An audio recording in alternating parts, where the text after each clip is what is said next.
Hey guys, it's Maria. So today we are finishing off our ADHD series with our last video, and this one is number 10 on our list of strategies. So we had a list of 10 and this one is the last one. This one is support network. So I like to think of this one as rounding everything off and giving us a little safety net. So I talked about therapies, and therapies are ways of improving behavior. So different professionals that we take our children to help them learn coping strategies, behavior management techniques, sensory integration things. And those are great. Those are paid professionals that are there to help our children through all kinds of things. Your safety net, your support network does not necessarily have to be paid professionals. You know, it can be people like your therapist that you talk to or your coach that you lean on for certain things, but basically these are the people in your everyday life that you turn to when you need help, when you need a hand, when you need a vent, whatever it is. So I like to think of having almost two different types of support networks. There's the kind that are there for parents, and there's the kind that are there for children. Because parents, just because you have people that you turn to does not mean that those are the people your kids want to turn to. So sit down and make a list. Make a list of who is in your life that you turn to, who is in your life that helps you on a daily basis, that listens to you when you have a problem, and then have your kids make their own list.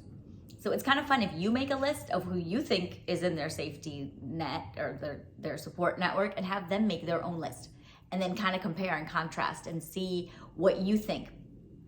I assume that my kids are gonna turn to my mom or their aunts and uncles, whoever it is that I would assume is gonna be in their safety net, but yet my son has this really cool bond with the school police officer. So my list and his list may not be the same. It's good for kids to know they have people to turn to. And it's good for them to almost like have it in writing so that they know, oh, these people are on my list. And now you can sit with them and say, well, you know, it's great that this person is on your list, but do you even have a phone number for them? Do you know how to contact them? You know, they might not be able to help you at 3 a.m. if you're having a meltdown.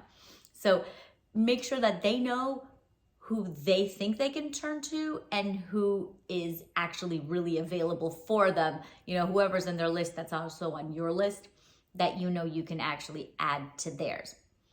Parents, it's good for you to have your own support network, because remember, we have to put the airbag on ourselves before we put it on our child. It's really important for parents, especially if you're dealing with kids that are struggling in different areas, to have help, have someone to lean on, have someone to help you in whatever areas of your daily needs are going to make your life easier, because in turn, it'll make your children's life easier.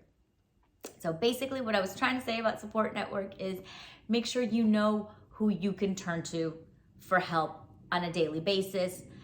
Make sure your kids know that there are people that they can access when they need help, whoever that may be. I have a little guy in one of my social skills groups. He is very close to his cousins. They don't live in town, but he can get a hold of them through his tablet whenever he wants. So when he's having a bad day, when he needs to calm himself down, he goes in his room, he gets on his tablet, he calls his cousins. So he found his own support network, and he found his own people that are gonna help him calm down, but not everybody has that. So it's really good for us to give kids, it's almost like their own outlet, their own way of knowing that I have help outside of my home, I have help outside of my house, of myself, and that I can turn to these people when I need to. Make sure you contact those people ahead of time and let them know, hey, my child has you listed as one of their support network people. You know, if he ever calls you, this is the reason why. You know, feel free to call me if you need to, but just so you know, you don't get this random phone call from my child. This is where it's coming from. All right, I hope that made sense.